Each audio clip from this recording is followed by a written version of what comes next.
Assalamualaikum warahmatullahi wabarakatuh. Bismillahirrahmanirrahim. Alhamdulillahi rabbil alamin. Wassalatu wassalamu ala ashrafil anbiya'i wal mursalin Sayyidina Muhammadin wa ala alihi wa ashabihi ajma'in. Amma ba'du.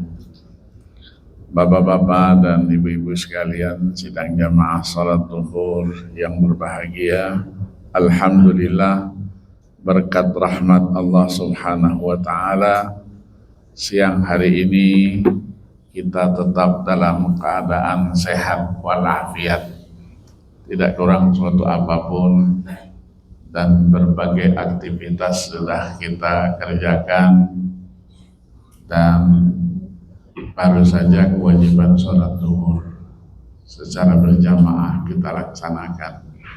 Kita lanjutkan dengan kajian ilmiah yang akan mengambil topik istiqomah dalam perspektif Al-Quranul Karim dan As-Sunnah An-Nabawiyah.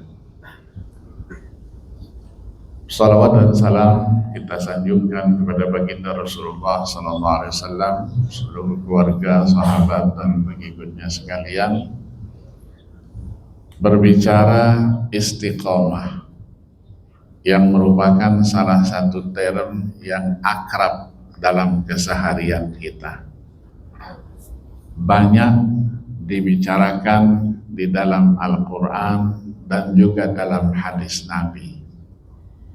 Istiqomah yang berasal dari bahasa Arab dan sudah menjadi bagian daripada bahasa Indonesia. Istiqomah artinya tegak, lurus, konsisten. Secara istilah, istiqomah ini diberikan pengertiannya oleh para ulama, yaitu konsisten di dalam keimanannya, keislamannya, amal ibadahnya dilakukan secara terus-menerus dan tidak tergoda oleh apapun godaannya. Inilah yang disebut dengan istilah istiqomah. Salah seorang ulama besar dari kalangan mazhab Hambali yang bernama Ibnu Rajab Al-Hambali yang wafat 795 Hijriah, beliau memberikan juga definisi bahwa istiqomah itu adalah konsisten, tegak lurus, tidak berubah-ubah dalam keimanannya, keislamannya, dan juga dalam amaliyah kesehariannya. Selalu ia lakukan itu semuanya ikhlas karena Allah Subhanahu wa ta'ala.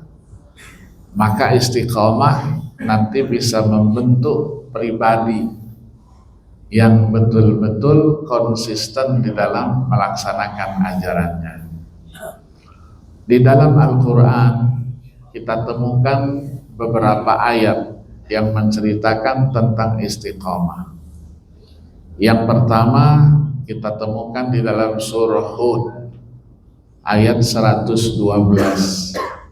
Allah berfirman, fastaqim kama umirta wa man taba ma'aka wa la tatghaw. Lakukanlah, istiqomahlah engkau, artinya konsistenlah engkau sebagaimana yang diperintahkan, dan juga ikuti juga orang-orang yang taubat kembali kepada Allah bersamamu, dengan catatan jangan berlebih-lebihan.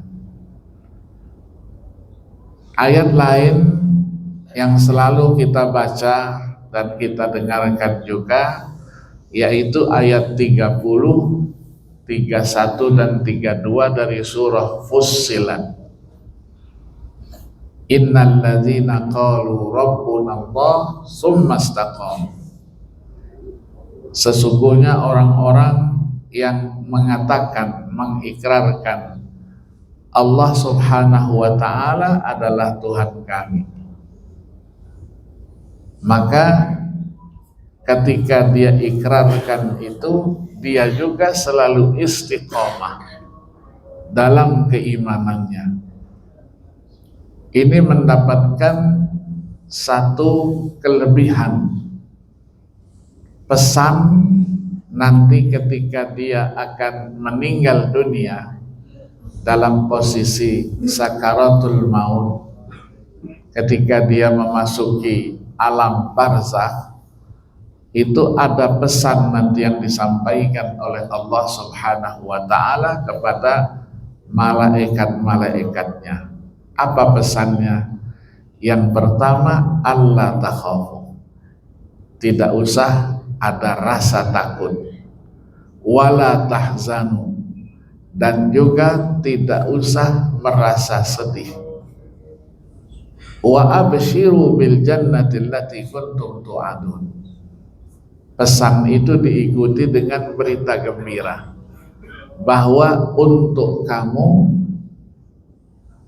sudah disiapkan surga yang dijanjikan oleh Allah Subhanahu wa ta'ala.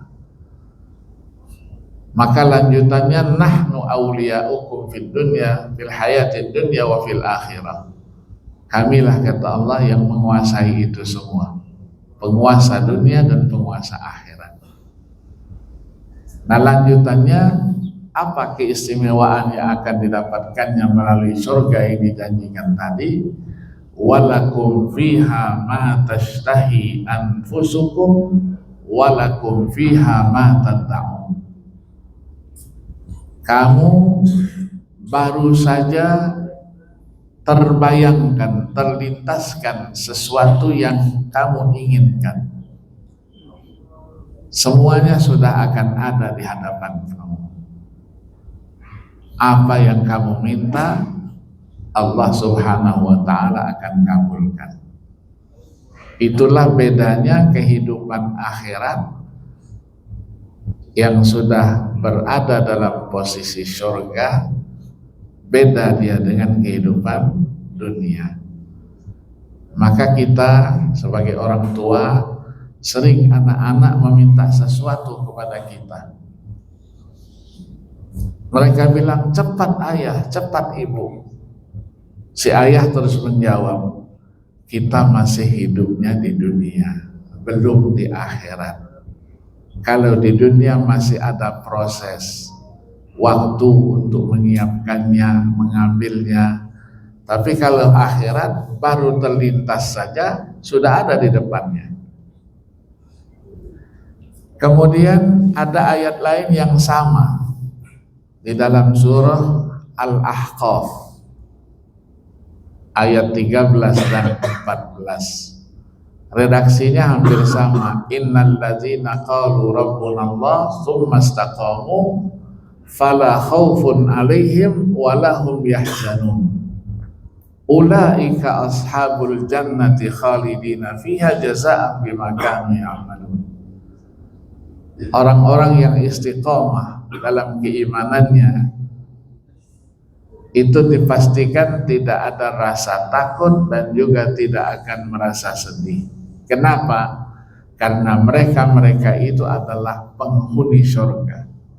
Ulaika ashabul jannah. Keberadaan mereka dalam surga khalidina fiha, untuk selama-lamanya. Jazaan bima kanu ya'malun.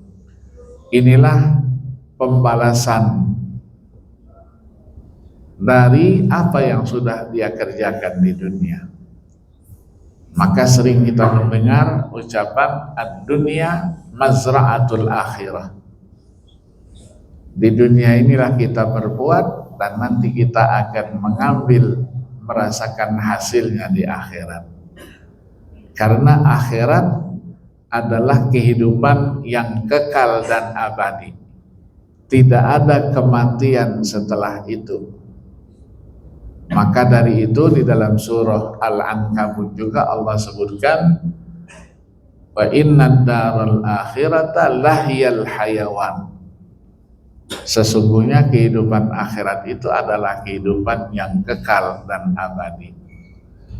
Allah berikan kepada kita beberapa kehidupan. Pertama, kehidupan kita di alam arwah. Yang kedua, kehidupan kita di alam janin ketika berada dalam perut ibu kita. Yang ketiga adalah kehidupan kita di dunia ini. Yang keempat, nanti kita pindah kehidupan yang keempat yang disebut dengan kehidupan alam barzakh. Persiapan menuju kehidupan yang kelima, yaitu alam akhirat. Maka kebahagiaan yang akan kita rasakan di alam akhirat itu akan kita rasakan sebagai pendahuluannya di alam barzakh. Maka seorang ilmuwan, Maurice Bissell, seorang biolog, pernah mengatakan dengan asumsinya, sekiranya katanya kehidupan dunia ini atau alam ini akan ada dan terus itu selama 20 miliar tahun, maka kehidupan alam barzakh itu diperkirakan 5 miliar tahun.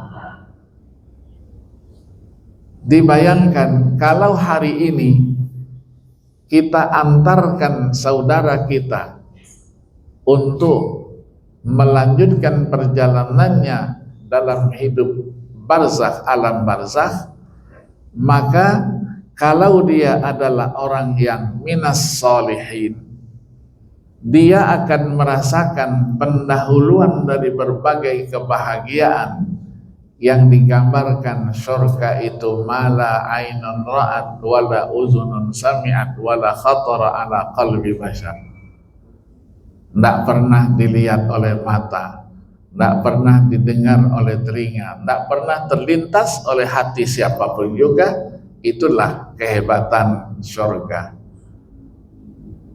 Maka sebaliknya, kalau orang itu minat talihin, orang yang durhaka kepada Allah, maka sejak dia dikuburkan, dia akan merasakan pendahuluan dari berbagai kesengsaraan sebelum merasakan kesengsaraan yang hakiki dan abadi.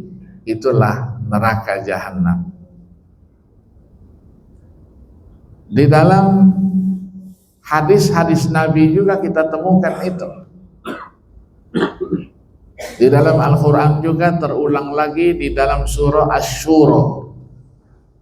Asy-Syura ayat 14 dan 15, ketika Allah menceritakan bahwa agama yang dibawa oleh junjungan Nabi besar Muhammad sallallahu alaihi wasallam adalah merupakan kelanjutan daripada syariat yang pernah Allah turunkan kepada nabi-nabi sebelumnya. Syara'a lakum minad dini ma wassa bihi Nuhan, dan seterusnya. Ayat berikutnya, falidzalika fad'u wastaqim. Maka dari itu kata Allah Subhanahu wa taala kepada Nabi, lanjutkan perjuangan dakwahnya dan engkau harus istiqamah di dalam berdakwah, melanjutkan perjuangan para nabi dan rasul terdahulu. Karena prosesnya panjang. Allah utus ada nabi, ada rasul. Nabi itu dikatakan adalah dia menerima wahyu, tapi tidak diwajibkan untuk menyampaikannya. Uhiya ilaihi bitashri'in walam yu'mar bitablighi. Jumlahnya ada 124.000 nabi. Dari nabi itu ada 315 orang. Satu riwayat 313 orang diangkat menjadi rasul. Nama-namanya, kalau ingin tahu nama-namanya, itu seorang ulama yang menyebutkannya secara lengkap adalah Syekh Nawawi Al-Bantani, ya, ulama Indonesia yang mukim di Mekah, yang mendapatkan gelar Sayyidu Ulama'il Hijaz, penghulu daripada ulama-ulama negeri Hijaz, yang wafat 1897. Beliau sebutkan itu 315 itu di dalam satu halaman sendiri, karena beliau ini punya kelebihan termasuk dalam menghitung ayat Al-Quran dengan huruf-hurufnya. Berapa huruf Al-Quran, beliau juga menyampaikan dalam tafsirnya Marah Labid, tafsir Munir itu, kata beliau ada 315.980 huruf. Dari huruf itu satu dengan lain apabila bertemu, maka dia menjadi kosakata. Nah, kosakata Al-Quran itu ada 77.934 kosakata, 114 surat, 30 juz. Rinciannya dari setiap surat berapa hurufnya, Al-Fatihah berapa hurufnya, Al-Baqarah berapa hurufnya, sampai dengan surat An-Nas itu disebutkan oleh beliau. Kalau tidak percaya, hitung sendiri nanti. Ya, tidak percaya, hitung sendiri. Inilah kelebihan beliau, ya, kelebihan beliau. Banyak karangannya luar biasa, banyak sekali karangan-karangan beliau yang kita jadikan sebagai buku ajar, ya, buku yang dijadikan sebagai pegangan oleh para ulama-ulama kita, dan ulama-ulama di luar juga menggunakan itu. Nah, di dalam hadis Nabi itu diceritakan bahwa Nabi itu melakukan perjalanan dakwahnya. Ada yang disebut dengan dakwah sirriyah, ada dakwah jahriyah. Secara diam-diam itulah yang dilakukan di Mekah.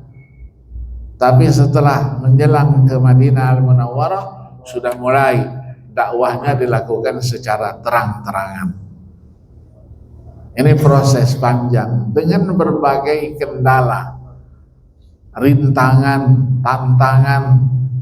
Sebagaimana kita ketahui, beliau melakukan dakwah seperti para nabi terdahulu. Tidak semua yang beliau sampaikan mendapatkan penerimaan oleh masyarakatnya pada waktu itu.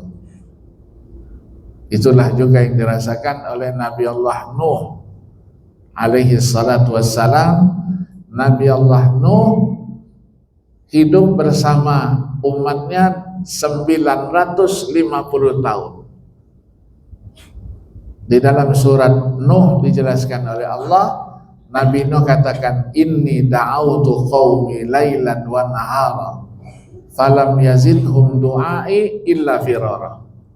Aku berdakwah, katanya, ngajak umat ini siang dan malam, pagi dan sore, tetapi kenyataannya yang mengikuti tidak bertambah, malah yang sudah ikut pun lari daripada dakwahnya itu. Nah, maka dari itulah para ulama mengatakan bahwa yang namanya istiqomah itu adalah sesuatu yang harus kita lakukan. Dan apa yang harus kita lakukan? Yang kita lakukan, para ulama menawarkan ada beberapa hal yang perlu dilakukan. Yang pertama, ciri-ciri orang yang istiqomah itu adalah orang-orang yang konsisten dalam keimanannya, tidak mudah terpengaruh oleh dunia dan segala macam bentuk syubhat yang ada. Yang kedua, terus menjaga amal soleh yang dilakukannya secara konsisten. Misalnya baca Quran, konsisten ya. zikir, sholawat, termasuk berdoa. Berdoa, kita selalu mendoa. Ketika kita tasyahud akhir, itu dengan satu doa, Allahumma ya muqallibal qulub tsabbit qalbi ala dinik. Wahai yang membolak-bolakkan hati, bolak-balikkan hati, yang mengatur hati manusia, maka tetapkanlah hatiku untuk berpegang teguh dengan agamamu. Itu selalu kita lakukan dan kita baca. Kemudian kita juga harus teguh dalam ketaatan itu dalam kondisi apapun. Sulit, senang, sedang banyak rizkinya, sedang kurang rizkinya. Tidak seperti orang-orang kafir. Orang-orang yang tidak beriman, kalau dia sedang dalam keadaan happy, dia lupa dia kepada Allah, kepada Tuhan. Tapi kalau dalam keadaan sedih, dialah orang yang paling dekat dengan Tuhannya yang disembah. Orang yang beriman tidak demikian. Senang, sedih. Ya, dia dikatakan dalam Al-Quran itu fis-sarra'i wad-dharra.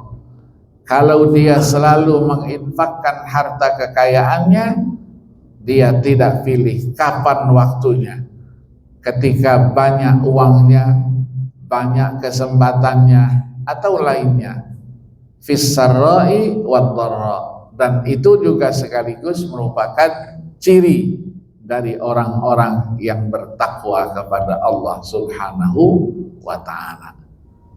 Jadi konsisten, dia lakukan itu konsisten. Maka cirinya innallaha ma'al ladzina taqaw wal ladzina hum muhsinun. Allah akan selalu bersama orang-orang yang bertakwa dan orang-orang yang senantiasa selalu berbuat kebaikan. Kemudian dia juga harus konsisten menjauhkan dirinya dari segala macam maksiat, kedurhakaan, pelanggaran terhadap ajaran agama. Baik ketika dia sendirian, tidak ada yang menyaksikannya, maupun ketika dia ada orang yang melihatnya. Tapi harus ditanamkan dalam hatinya, Allah itu la ta'khudhuhu sinatun wala naum. Tidak pernah ngantuk, tidak pernah tidur. Artinya kita selalu berada di bawah pengawasan pencipta kita, Allah Subhanahu wa ta'ala. Maka yakinlah ketika dia beramal kebaikan, Allah akan saksikan itu. Begitu juga kalau dia melakukan pelanggaran dalam bentuk dosa dan kesalahan, Allah juga menyaksikan dan akan memerintahkan malaikatnya untuk mencatat semua itu. Sering kita dengar ayat ma yalfizu min qaulin illa ladaihi raqibun atid di dalam surah Qaf. Tidak ada yang terlepaskan, terlalaikan apa yang diucapkan oleh seseorang, melainkan di sebelah kanannya ada malaikat raqib dan di sebelah kirinya ada malaikat atid. Ketika nanti diperintahkan iqra kitabaka kafa binafsika al-yawma 'alaika hasiba, laporan amal baca, cukup semuanya, engkau tahu apa yang engkau sudah kerjakan. Kemudian orang yang selalu istiqamah ini adalah orang yang selalu ketika dia beramal, dia niatkan semua amaliyahnya ikhlas karena Allah Subhanahu wa ta'ala. Tidak ingin mendapatkan ganjaran, pahala, pembalasan dari siapapun kecuali dari Allah Subhanahu wa ta'ala. Maka dari perjalanan istiqomah, para ulama menuliskan bahwa orang-orang yang istiqomah itu adalah orang-orang yang masuk dalam kategori selalu bergaul pasti dengan orang yang baik. Mencari teman pasti temannya yang baik. Kenapa? Dia takut luntur istiqomah yang sudah dimilikinya. Yang kedua, dia adalah orang yang selalu sabar juga di dalam memperjuangkan agama yang dianutnya. Dengan berbagai cara, apa yang bisa dia lakukan.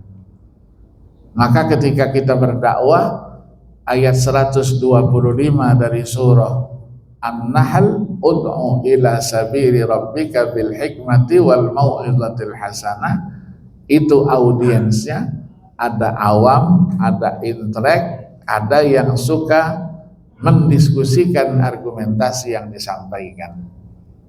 Nah, begitu juga ketika kita melihat apa yang harus kita lakukan, maka di sini yang kita lakukan itu adalah segala sesuatu yang menjadikan Allah cinta dan ridho kepada kita. Kalau kita tidak ada dosa, dekat kepada Allah. Tapi ketika kita ada dosa, kita jauh dari Allah Subhanahu wa ta'ala. Itulah isyarat yang Allah firmankan ketika Nabi Allah Adam belum memakan buah khuldi itu, syajaratul khuld. Allah Subhanahu wa ta'ala ketika menyampaikan pesannya, wala taqraba hadhihi syajarah, jangan kalian dekati pohon ini. Tapi ketika pelanggaran terjadi, ayat 122 surah Al-A'raf, Allah berfirman, alam anhakuma antilkuma syajarah, tidakkah kata Allah, aku sudah larang kalian berdua dari pohon itu. Ini untuk yang dekat, itu untuk yang jauh. Para ulama mengatakan kalau orang itu bersih dari dosa dan kesalahannya, maka dia dekat dengan Allah Subhanahu wa ta'ala. Tapi kalau dia melakukan kesalahan, kedurhakaan kepada Allah, menjadikan dia jauh dari Allah Subhanahu wa ta'ala. Kenapa? Karena ada rasa takutnya. Begitu juga manusia. Ya, kepada seseorang saja kalau tidak ada apa-apa akrab, tapi kalau sudah ada pelanggaran takut dia. Mau ketemu saja takut nanti diomel, diapain. Nah, orang yang istiqomah tadi itu disampaikan ayat mendapatkan jaminan surga. Orang yang istiqomah juga adalah termasuk orang-orang yang ketika perhitungan amal yang dilakukannya selama di dunia itu tidak dihisab lagi, langsung masuk dia ke surga. Karena di sana nanti tidak ada tempat ketiga, hanya dua saja, fariqun fil jannati wa fariqun fis sa'ir. Sekelompok nanti menuju surga, sekelompok lagi nanti menuju neraka. Maka surga adalah tempat berbagai kenikmatan dan kebahagiaan, sementara neraka adalah tempat berbagai siksa dan kesengsaraan. Inilah ajaran yang disampaikan kepada kita, kelihatannya mudah untuk diucapkan, tapi sulit untuk kita praktekkan dalam kehidupan kita sehari-hari. Maka dari itu jangan lupa, para ulama katakan kita juga dalam istiqomah harus selalu tawakal kepada Allah Subhanahu wa ta'ala. Inilah yang bisa aku lakukan. Ada kekurangannya, minta dimaafkan. Ada kelebihannya, berikanlah kepadaku pahala dan ganjaran yang sudah engkau janjikan dengan ganjaran dan pahala yang berlipat ganda. Ini mungkin yang dapat saya sampaikan. Ada pertanyaan mungkin? Silakan. Nah, dibatasi waktunya sampai jam 1. Silakan kalau ada yang ditanyakan. Kalau tidak, kita lanjutkan sedikit lagi ya. Kita lihat perjalanan para ulama-ulama kita, atau lebih khusus para wali-wali kita, aulia, yang mereka dapatkan maqamul wilayah itu dengan satu proses pengorbanan yang dalam istilah agama disebut dengan istilah mujahadah, riyadhah. Seseorang mendapatkan kewalian setelah proses lebih kurang 6 tahun, ada yang 8 tahun secara konsisten, sholat malamnya, ibadahnya itu tidak pernah terputus. Allah berikan kepada mereka apa yang disebut dengan maqamul wilayah. Setelah ada maqamul wilayah, Allah berikan lagi sebagai hamba yang dicintai oleh Allah apa yang disebut dengan istilah karomah. Karomah adalah sesuatu yang luar biasa yang ada di tangan para hamba-hamba Allah yang saleh. Kalau mukjizat, segala sesuatu yang ada di tangan para nabi dan rasul sebagai bukti kebenaran daripada misi yang dibawa, kenabian dan kerasulannya, di samping ada unsur menantang bagi mereka yang tidak percaya, tidak beriman. Seperti Al-Quran, tidak mau menerima Al-Quran, tidak percaya, ditantang oleh Al-Quran. Bisa tidak kamu mendatangkan seperti itu? 114 surat. Falyatu bihaditsim mislihi in kanu shadiqin, dalam ayat 34 dari surah At-Tur. Buat seperti itu. 30 juz 114 surat. Ternyata tidak bisa. Turun tantangannya menjadi 10 surat saja. Am yaquluna iftara qul fa'tu bi asyri suwarin mislihi muftariyat. Tidak bisa juga, 1 surat saja. Am yaquluna iftara qul fa'tu bi suratin mislihi. Sama dengan ayat 23 surah Al-Baqarah yang sering kita baca. Wa in kuntum fi raibim mimma nazzalna ala 'abdina fa'tu bi suratin min mislihi wad'u syuhada'akum min dunillahi in kuntum shadiqin. Kalau kamu masih ragu terhadap apa yang diturunkan kepada hamba kami yang bernama Muhammad, maka buat 1 surat saja yang sama dengan itu. Panggil seluruh kekuatanmu, seluruh temanmu, haula'il fusaha wal bulagha, para cendekiawan, para sastrawan selain Allah Subhanahu wa ta'ala. Ternyata mereka tidak mampu, karena Allah juga sebutkan ayat 85 dari surah Al-Isra, qul la ini jitama'atil insu wal jinnu ala ayyatu bimisli hadzal Qur'an la ya'tuna bimislihi walau kana ba'duhum li ba'din dhahira.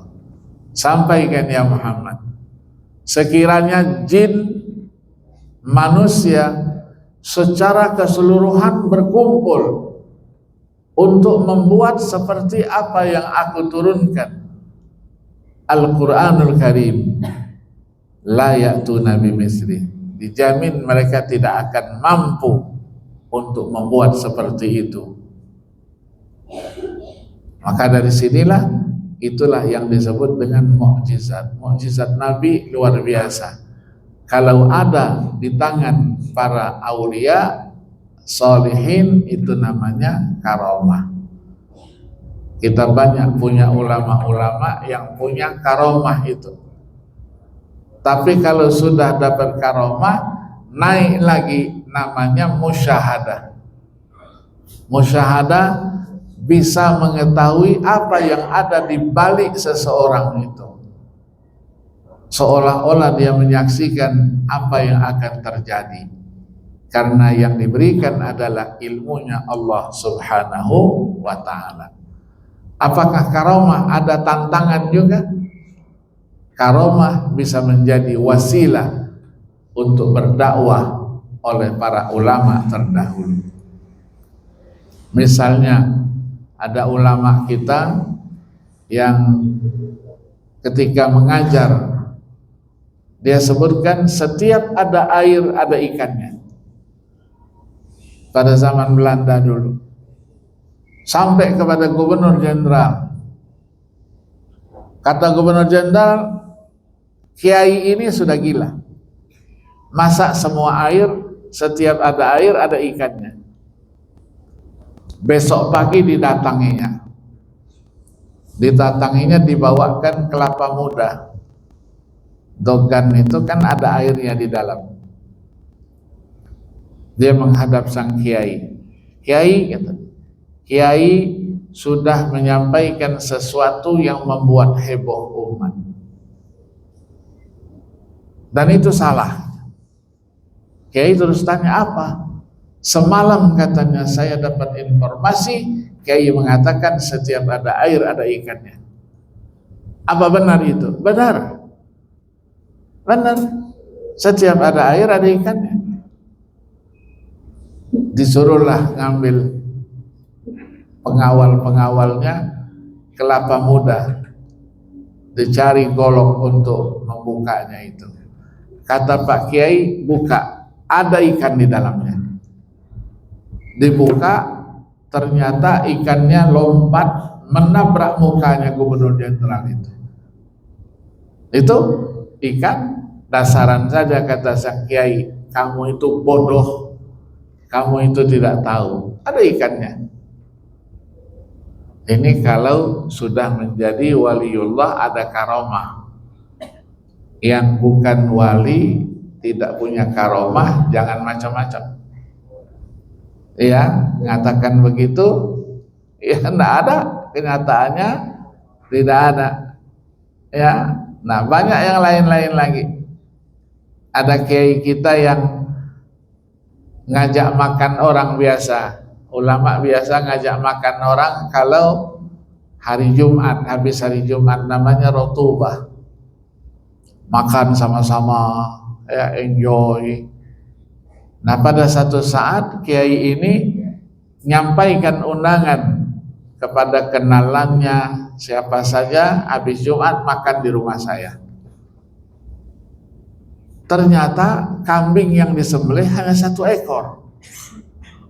Dipanggilkan tukang masak, tolong masakkan ini, saya punya tamu. Begitu habis sholat Jumat, banyak yang berdatangan. Terus dia tanya sama orang-orang ini semuanya undangannya Pak Kiai? Betul. Dan semua ini diundang makan? Betul.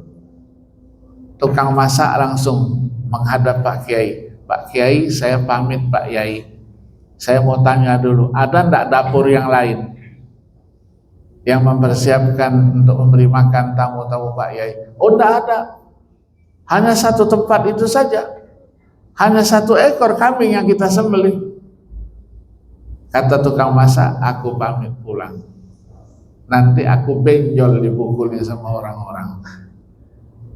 Pak Yai terus datangi dia, mana masakanmu? Mana masakanmu? Dibukakannya, Pak Yai langsung masukkan tangannya, saya tunjukkan gitu.